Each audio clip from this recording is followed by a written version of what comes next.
Bismillahirrahmanirrahim. Assalamualaikum warahmatullahi wabarakatuh. Alhamdulillah, sahabatku semuanya, kita bisa berjumpa lagi pada kesempatan kali ini. Semoga kita semuanya selalu diberikan keberkahan dalam kehidupan kita semuanya, dijauhkan dari segala marah bahaya apapun, dan semoga kita semuanya selalu diberikan kesehatan oleh Allah Subhanahu wa taala. Kita doakan juga kepada orang tua kita, saudara-saudara kita, teman-teman kita, atau tetangga-tetangga kita yang sedang sakit. Semoga Allah cepat angkat penyakitnya dan segera digantikan dengan kesehatannya seperti semula. Dan semoga sakitnya mereka bisa menjadi penggugur untuk dosa-dosa mereka. Amin ya Allah ya Rabbal Alamin. Alangkah baiknya untuk mengawali pertemuan kita pada hari ini, kita awali juga dengan membacakan salawat kepada Rasulullah Shallallahu Alaihi Wasallam. Semoga kita semuanya mendapatkan syafaatul uzma di yaumil qiyamah nanti. Amin ya Allah ya Rabbal Alamin. Sallallahu ala Muhammad. Sallallahu alaihi wasallam. Sallallahu ala Muhammad. Sallallahu alaihi wasallam. Sahabatku semuanya, insya Allah pada kesempatan kali ini kita akan membahas tentang fardu adus.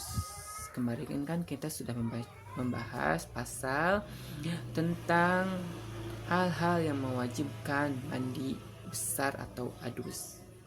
Kemarin kan sudah dibahas dalam kitab Safinatun Najah, itu ada 6 hal-hal yang mewajibkan untuk adus. Yang pertama, masukkan alat kelamin laki-laki ke dalam alat kelamin perempuan.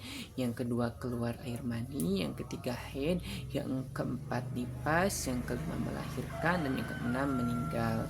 Nah, sekarang kita akan bahas tentang fardu adus. Mari kita baca dulu pasalnya dalam kitab Safinatun Najah. Bismillahirrahmanirrahim. Paslun ari ieu eta hiji pasal. Purudul gusli ari pirang-pirang parduna adus isnani eta aya 2. An-niyatu tegesna kahiji niat wa ta'mimul badani sareng kadua ngawalatraan sakabeh badan bil ma'i kucai. Nah, sahabat semuanya, jadi apakah kalian sudah tahu ada berapa fardu adus itu? Ada berapa sih fardu adus itu? Fardu adus itu semuanya ada 2 berdasarkan dalam kitab Safinatun Najah. Nah, apa saja sih yang 2 itu fardu adus itu? Ada yang tahu? Mari kita bahas. Fardu adus itu ada 2. Yang pertama, an-niyatu tegesna yang pertama itu niat. Intinya yang pertama itu niat. Jadi ketika kita akan mandi besar, maka kita harus diawali dengan niat. Karena kan segala amal-amalan yang kita lakukan itu berdasarkan niatnya. Dan kita sudah tahu bahwa di pasal sebelumnya, niat itu berada pada awal ketika kita akan mengerjakan suatu pekerjaan. Nah, bagaimana dengan adus? Bagaimana dengan niat adus? Gimana sih niat adus itu? Ya, seperti ini niat adus itu. Bismillahirrahmanirrahim. Nawayatul gusla irabbil hadasil akbari an jami'il banani fardo lillahi ta'ala. Niat abi, lalu dalam hati niatnya, niat aku akan mandi besar untuk menghilangkan hadas besar fardu karena Allah Ta'ala. Atau seperti ini, lebih jelasnya lagi, niat saya akan mandi besar atau adus karena ingin menghilangkan hadas besar dengan membasahi seluruh tubuh oleh air, fardu karena Allah Ta'ala, itu panjangnya. Jadi sudah diperingkat saja, niat saya adus untuk menghilangkan hadas besar fardu karena Allah Ta'ala, seperti itu ya dalam hatinya. Nah itu niat, jadi harus pakai niat dulu ketika adus. Lalu kapan niat adus itu diucapkan? Di mana awal kita membasahi tubuh dengan air itu? Apa yang harus dibasahi terlebih dahulu? Apakah harus kepala dulu, apakah harus tangan dulu, atau harus kaki dulu? Kan kalau di dalam wudhu itu yang pertama dibasahi itu wajah, jadi niatnya bareng dengan membasahi wajah. Niat itu bareng dengan membasahi wajah di dalam wudhu, karena wajah yang pertama dibasuh di dalam wudhu. Sedangkan di dalam adus tidak ada harus yang mana dulu, karena seluruh anggota badan itu adalah anggota adus yang harus dibasahi seluruh tubuhnya. Jadi bebas mau apa dulu yang kita basahi, mau kepala dulu, mau kaki dulu, mau tangan dulu, terserah. Yang penting ketika air pertama kali menyentuh ke tubuh kita, misal pertama kalinya menyentuh itu kaki, airnya datang ke kaki, kita membasuh kaki, nah berarti otomatis niatnya ketika kita membasuh kaki, ketika air kena ke kaki, nah kita niat di kaki. Kalau pertama kalinya air kena ke tangan maka otomatis niatnya juga waktu air kena tangan, karena pertama kali air kena ke tubuh kita itu di tangan.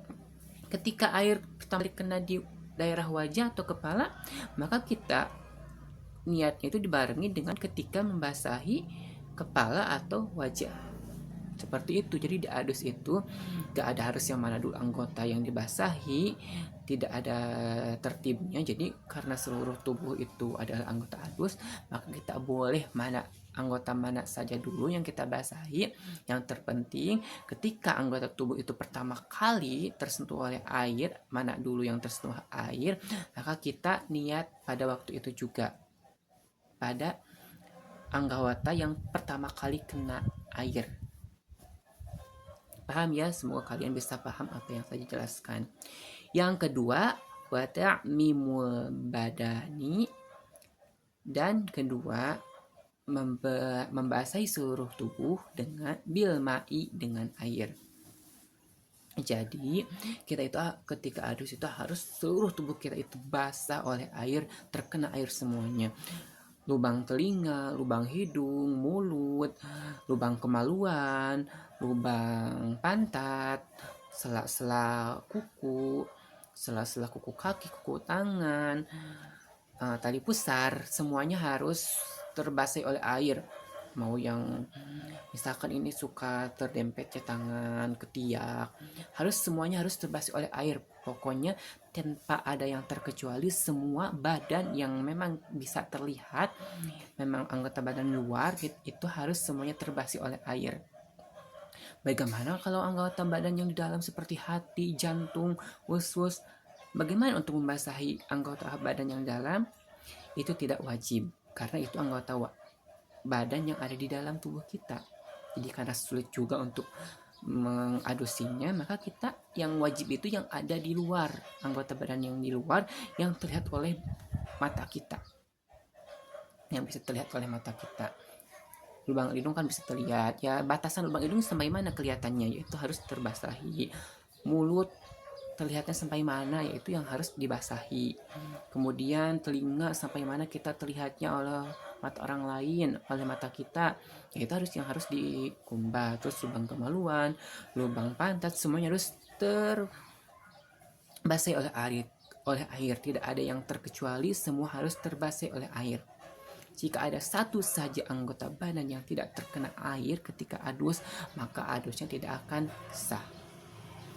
Ingat ya, jadi kita harus hati-hati, kita harus teliti dalam adus, tapi jangan sampai kita was-was, tidak yakin. Tetap harus yakin, yang terpenting kita yakin bahwa seluruh badan kita itu sudah terbasi oleh air, termasuk lubang-lubangnya yang ada dalam tubuh kita sudah terbasi oleh air, maka itu sudah cukup kalau kita sudah yakin semuanya terbasi oleh air. Jadi kesimpulannya bahwa fardu adus itu ada dua. Yang pertama, niat di dalam hati. Yang kedua, membasahi seluruh badan dengan air. Semoga ada manfaatnya. Kurang lebihnya mohon maaf. Semoga kalian semua bisa mengambil pelajaran pada video kali ini. Wassalamualaikum warahmatullahi wabarakatuh.